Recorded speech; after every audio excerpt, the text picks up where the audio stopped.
적그리스도의 최후 그런 제목입니다.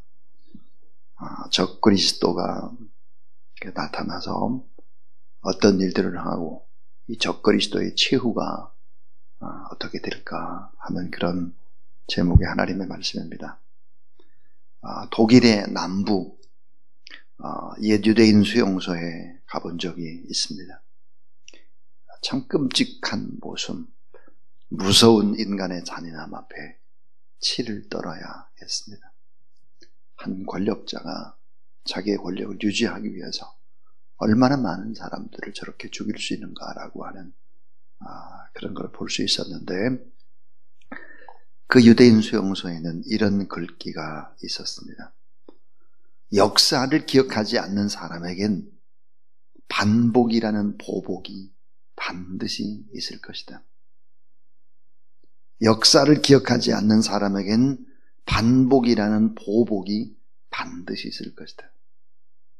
역사의 비극은 역사에서 아무것도 배우지 않는 데서 시작된다 그랬습니다.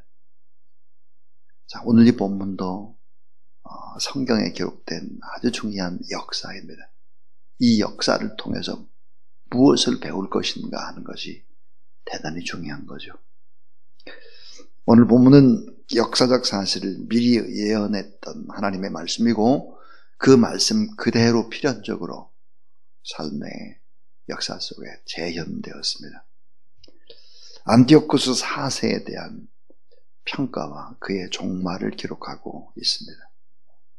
역사의 비극 속에서 우리가 중요한 시대의 흐름들을 볼 수 있는 지혜로운 그런 우리들이 되어야 되겠다 하는 것이죠. 하나님께서는 인류의 역사를 주관하고 또 이끌어 가시기 때문에 우리가 매일 매순간 하나님의 얼굴을 구하고 하나님 앞에서 살지 않으면 안 된다. 또 하나님께서는 의로운 오른팔로 우리를 이끌어 가주시기 때문에 그 하나님을 온전히 의지해야 된다 하는 것입니다. 자, 이제 우리 교훈의 말씀 첫 번째입니다. 첫 번째는, 자, 적그리스도 같은 악인을 허용하시는 이유입니다. 자, 적그리스도를 왜 허용하시는가? 하나님께서 다 깨끗이 없애버리면 될 텐데, 왜 하나님은 성도 곁에 박해자를 가까이 두실까? 악인이 성도를 핍박하고 왜 오늘 본문에 나오는 안티쿠스 4세 같은 사람을 붙여놓을까 하는 것입니다. 역사 속에서 이런 악한 자를, 적그리스도와 같은 자를 왜 계속 일어나게 놔두실까 하나님은. 근데 성경에 보면 늘 하나님의 뜻대로 살고자 하는 사람 곁에는 하여튼 나쁜 사람들이 있었습니다. 야곱 곁에는 에서가 있었고, 모세 곁에는 바로 왕이 있었고, 다윗 곁에는 사울 왕이 있었고, 사도 바울 곁에는 바울을 죽이려고 하는 유대인 특공대들이 언제나 뒤를 쫓아다녔습니다. 자, 적그리스도 같은 악인을 허용하는 이유는 무엇일까? 그 이유는 우리를 사랑하시기 때문이다라는 대전제입니다. 자, 악인을 곁에 붙여놓는 그 이유가 뭘까? 그 악인을 통해서 나는 누구인가를 보게 하는 것입니다. 나 스스로를 돌아보게 하는 성찰의 시간들을 가질 수 있는 것이죠. 난 저렇게 살면 안 되네. 저렇게 살아서는 정말 인간다운 인간이 아니네. 저 사람 한 사람 때문에 너무나 많은 사람들이 말도 못하고 고생을 하고 있구나. 나는 어떠냐? 성찰하는 것이죠. 시간과 역사를 정확하게 이끌어가신 하나님의 관점에서 정말 하나님은 어떤 분이다라고 하는 것을 볼 수 있는 눈을 제공해 줍니다. 또 하나 아주 중요한 것은 하나님의 자녀를 연단해서 정결케 만드는 것이죠. 우리는 곁에 좀 나쁜 사람이 있고, 또 어떤 어려움들을 당해야 정신을 차리지, 잘 먹고 잘 살고 편하고 좋고 하면 기도도 잘 안 해요. 하나님을 더 의지하지도 않아요. 선택받은 사람들은 어려움이 오면 더 하나님을 의지하게 되어 있습니다. 여러분 잘 아는 욥기 23장 10절. 오직 나의 가는 길을 그가 아시나니 그가 나를 단련하신 후에는 내가 정금같이 나오리라, 순금같이 나오리라 그랬습니다. 자, 욥은 이 고난의 과정을 통해서 믿었습니다. 나의 실패도 하나님의 사랑 가운데 일어나는 일이고, 나의 고통, 나의 질병, 나의 어떤 어려움도 다 하나님의 사랑이라는 큰 틀 안에서 일어나는 일이다. 그래서 나의 실패를 통해서 하나님은 나를 더 겸손하게 만들고 순수하게 만들고 온유하게 만들고 은혜 속에서 더 강하게 만드는 하나님의 시간이 때로 우리에게 고난을 허락할 때다 하는 것이죠. 왜 적그리스도 같은 악인을 허용하시나? 그 이유는 무엇일까 하는 거예요. 그것은 바로 성도들 가운데 가라지를 뽑아내시는 하나님의 손길입니다. 가라지. 자, 교회라는 공동체 안에 진짜와 가짜 성도가 섞여 있습니다. 우리가 만나는 사람 가운데 진짜도 있지만 가짜들이 있어요. 경건과 신앙을 이용하는 사람들, 그래서 이 경건과 신앙을 사리사욕의 도구로 삼는 사람들도 있는 거죠. 근데 이 사람들에게 고난이 막 오게 되면 하나님 버리고 떠납니다. 공동체를 버리고 떠나는 거예요.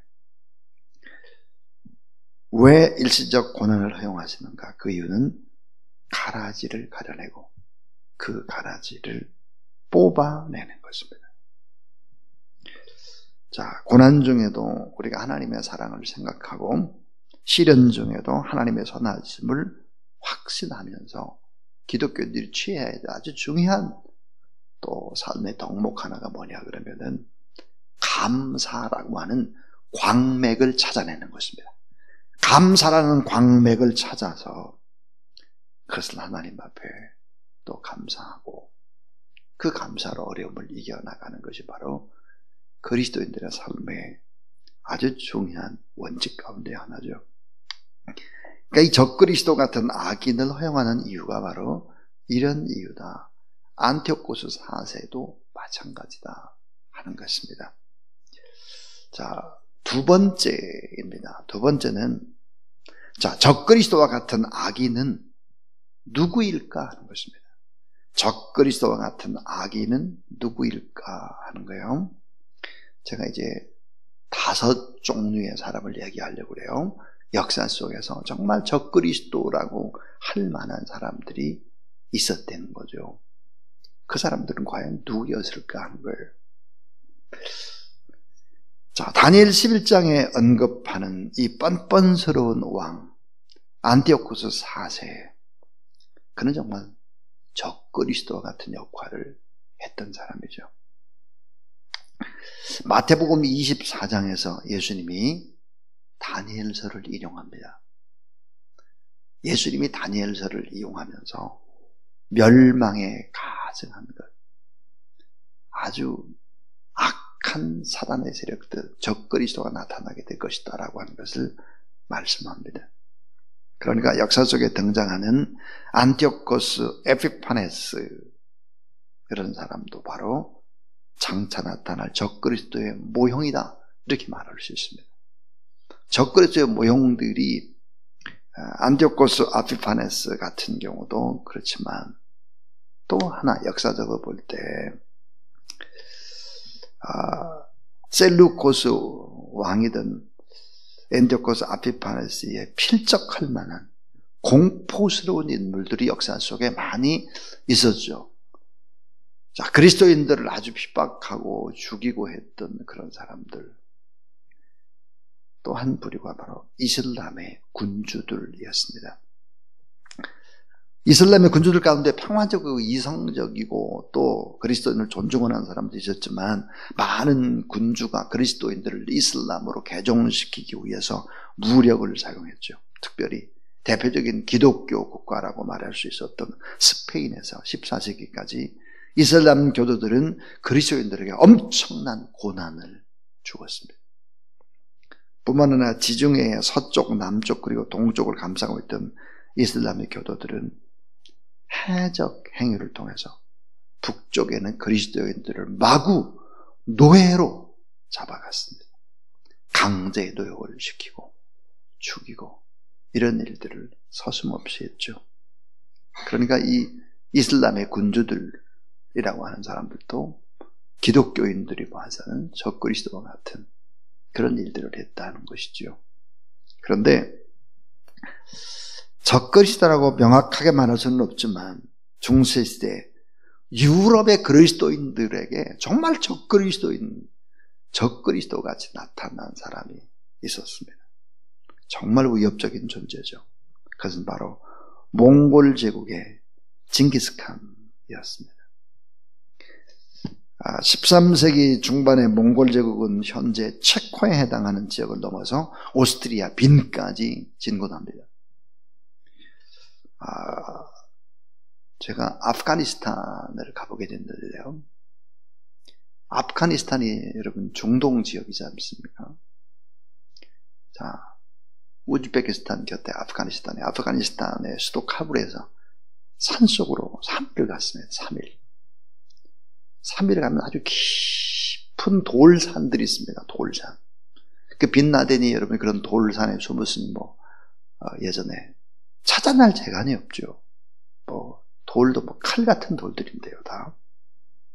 그 산을 이렇게 넘어가면은 우르즈간이라고 하는 곳이 있습니다. 그 우르즈간이라는 곳에 이제 저희가 병원을 이제 세우고 그런 일들을 하기 위해서 우르즈간에 갔는데 깜짝 놀랐습니다. 우르즈간이라는 그 깊은 산 속에서 우리와 얼굴이 똑같은 사람들이 살고 있었습니다. 똑같습니다. 우리와 모습이. 하자르 종족입니다. 이 하자르 종족은 어떤 사람들일까? 징기스칸이 바로 그런 깊은 산속까지 침투한 것입니다. 그런 징기스칸이 남겨놓은 씨앗들이에요. 그게. 그렇듯이 이 징기스칸이라고 하는 것은 세계의 가장 큰 나라를 점령했던 무서운 사람들이죠.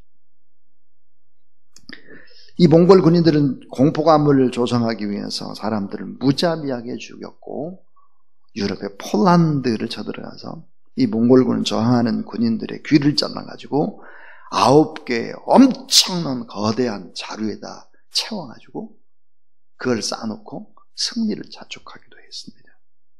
이 소식은 유럽 전역으로 빠르게 퍼져나갔고 유럽 사람들이 이런 몽골의 공격을 하늘에 내린 벌로 생각하고 공포에 떨며 기도했다. 적그리스도라고 생각한 것입니다. 또 역사적으로 근세에 들어와서 적그리스도라고 불리울 만한 인물들이 있었죠. 그 인물이 누굴까? 프랑스의 나폴레옹도 그 인물에 속할 것입니다. 왜 그럴까요? 러시아 정교회 그리스도인들, 러시아 정교회 그리스도인들에게는 나폴레옹이야말로 종말에 나타난 적그리스도를 보기에 충분했죠. 정교회 그리스도인들이 너무 많이 죽었으니까요. 그러나 가장 최근에 유럽 사람들에게 적그리스도라고 불리는 그런 인물은 아마 히틀러일 것입니다. 나치 제국을 통해서 엄청난 권력을 가지려 했고 자신을 반대했던 교회, 목사 그냥 처단했으니까요. 악랄하게 처단했죠. 무엇보다 나치 정권에서 유대인들이 600만 명이 죽었으니까요. 이렇게 보면 역사적으로도 이런 오늘 이 성경 본문에 나오는 안티코스 4세라든지 또 이슬람이라든지 또 징기스칸이라든지 또 나폴레옹이나 히틀러나 이런 사람들도 보면 교회를 핍박했던 사람들 가운데 적그리스도와 같은 사람이다 하는 것이죠. 자, 근데 적그리스도는 아직 나타나지를 않았습니다. 진정한 적그리스도. 하나님께서는 뭐예요? 적그리스도 같은 모형, 그림자를 우리에게 보여주고 있는 거죠. 그래서 여러분, 우리가 참 고민하고 깊이 생각해야 될 것이 뭘까? 절대 권력이라고 하는 것은 이렇게 적그리스도와 같은 역할을 할 수밖에 없다라고 하는 것입니다.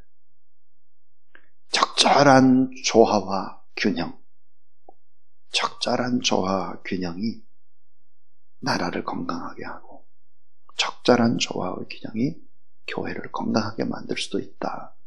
이것을 꼭 기억을 해야 할 것입니다. 자, 이제 이 적그리스도는 이 적그리스도가 일시적으로 어떤 일들을 하느냐 그러면 파죽지세로 승승장구하게 합니다. 시작이 폭발적으로 빨라요. 뭐가 금방금방 잘 되는 것 같아요. 그리고 막 폭발적으로 영토를 넓히죠. 갑자기 번영을 합니다. 갑자기. 번영의 근거는 뭘까? 선한 사람들을 핍박하고 약탈하는 것이죠. 그리고 악인의 교만과 우상 숭배, 자신의 권세와 부에 의지해서 하나님을 대적하는 일들을 바로 이 적그리스도가 하게 되고 교회를 핍박하게 되고, 이게 다 그런 적그리스도의 모형들이었죠. 그럼 이제 오늘 이 본문의 맨 마지막 때 적그리스도가 나타나서 행할 일들은 뭘까 하는 거예요. 자, 마지막 때 적그리스도가 나타나서 행할 일들은 뭘까? 오늘 36절부터 39절은 마지막 때에 출현할 적그리스도의 모형 같은 그런 모습들을 낱낱이 보여주고 있습니다. 자, 거기 한번 우리 36절을 보면, 그 왕은 자기 마음대로 행하며 스스로 높여 모든 신보다 크다 하며 비상한 말로 신들의 신을 대적하며 형통하기를 분노하시고 그칠 때까지 하리니 이는 그 작정된 일을 반드시 이루실 것입니다. 그리고 30절, 그가 모든 것보다 스스로 크다 하고 그랬고요. 38절도 보면 그 대신에 강한 신을 공격할 것이며, 39절까지 다 이 적그리스도와 같은 사람들이 나타나서 어떻게 하느냐? 자기 마음대로 행한다는 것입니다. 무한한 권력을 가지고 불법을 저지르는 것입니다. 말 한마디를 하면 그냥 모든 것이 다 일사천리로 처리되고 일사천리로 모든 일들이 이루어지고 자기 마음대로 행한다. 또 하나, 스스로 높여 최고의 신이라고 주장을 한다는 거예요. 37절에 신격화시키는 것입니다. 신격화. 안티쿠스 4세는 자기가 발행한 동전에다가, 그 돈 동전에다가 이렇게 기록을 하죠. 테우스 에피파네스. 자, 여러분, 테우스 에피파네스의 뜻이 뭘까? 신의 명백한 현입니다. 신의 명백한 현현, 하나님이 나타났다는 거예요. 동전에다가 그렇게 새겼습니다. 스스로 높여서 최고의 신이라고 주장을 한다. 37절이죠. 또 보니까 신성모독을 한다. 어제 이제 김규현 목사님께서 말씀을 하셨는데, 신성모독, 비상한 말이라고 하는 것은 신들의 신성모독을 의미하는 거죠. 신성모독할 뿐만 아니라 하나님의 심판이 임할 때까지 계속해서 형통하게 된다. 금방 잘 돼요. 금방. 뭐가 될 것 같아요. 금방. 그러니까 계속 하나님의 심판이 나타날 때까지 형통하게 된다. 이 절대 권력, 형통 때문에 인간은 쏟습니다. 절대 권력과 형통, 잘 되는 것 때문에 사람들은 바로 쏟고 사람의 눈을 가리우는 것입니다. 그 다음에 또 하나는 모든 신을 버리고 최고의 신을 숭배하는데, 그 최고의 신이 누굴까? 공중 권세 잡은 자 사탄을 나타내죠. 최고의 신, 공중 권세 잡은 자, 사탄을 숭배하게 되는 것입니다. 하나님을 배척하죠. 교회를 핍박합니다. 그렇지 않을 우습게 여기죠. 참 안타까운 일들이 역사 속에서 제가 쭉 얘기했죠. 이런 일들이 계속해서 일어났다라고 하는 것입니다. 적그리스도의 모형들이 출현을 했다 하는 거죠. 그럼 적그리스도를 이기는 비결이 뭘까 하는 거예요. 마지막 결론은 우리가 이 적그리스도를 어떻게 이겨야 되겠나 하는 것입니다. 그것은 바로 마지막 때 우리가 해야 될 일이 뭘까? 마지막 때는 섬기고 낮아져야 한다는 것입니다. 우리가 섬기고 낮아져야 적그리스도를 이길 수 있어요. 우리가 더 섬기고 낮아지고 사실은 어때요? 겸손해야 하는 것입니다. 겸손과 온유, 거기다가 늘 성찰이 우리 안에 있어야 된다 하는 거죠. 돈과 힘으로 약자를 누르지 말고 돈과 힘으로 약자들을 섬기는 것입니다. 우리는 약자들을 섬기지 않으면 이길 재간이 없다는 것을 알아야 합니다. 왜냐하면 그 작은 자 하나에게 한 것이 우리가 하나님께 한 것이고 우리가 가지고 있는 모든 물질이라든지 건강이나 지식이나 이런 것을 다 우리가 작은 자, 약자를 돌보는데 힘을 쓰지 않으면 안 된다. 저는 한국교회와 성도들, 참 저는 어제 글을 읽다가 깜짝 놀란 구절이 있습니다.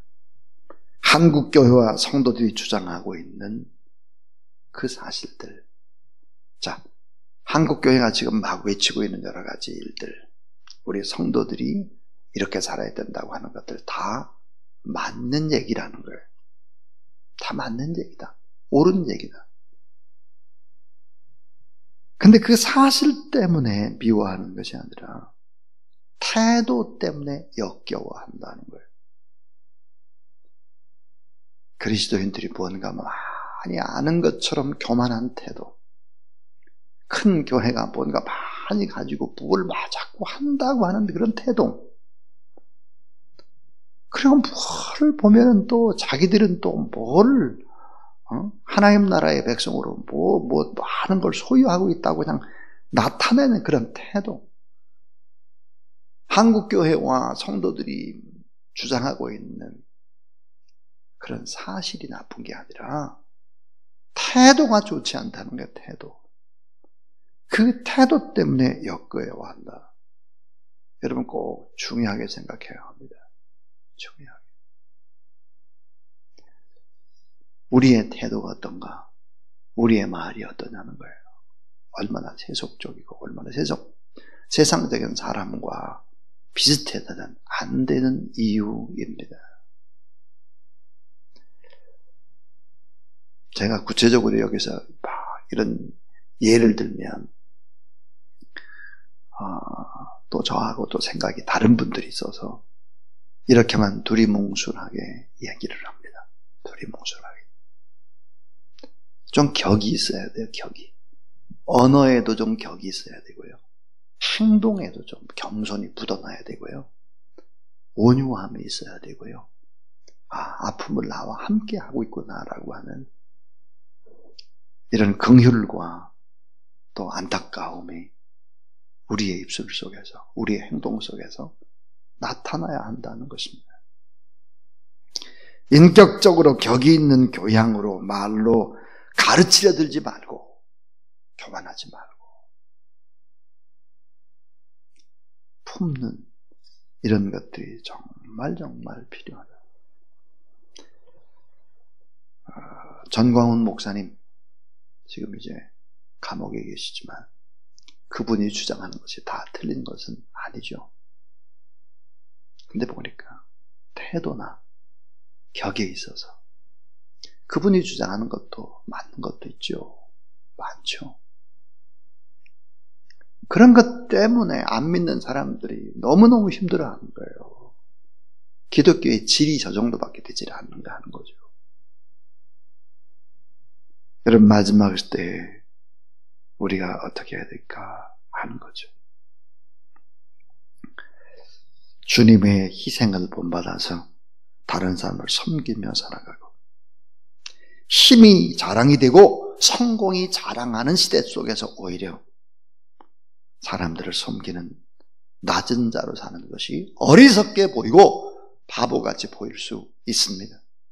이 어려운 때 교회가 더 많은 것을 전략해서 또 교회 자신을 위해서 쓰는 것이 아니라, 이런 어려울 때야말로 더 많이 나누고 베풀고 이렇게 반대로 해야 되는데, 반대 정신이 아니라 그냥 막 우리만을 위해서 계산하고 줄이고, 이게 얼마나 어리석은 일이냐 이거지. 이건 정말 성경을 모르는 사람들의 행하는 태도인 것입니다. 여러분, 배교의 길, 멸망의 길들이 계속 일어나게 될 것입니다.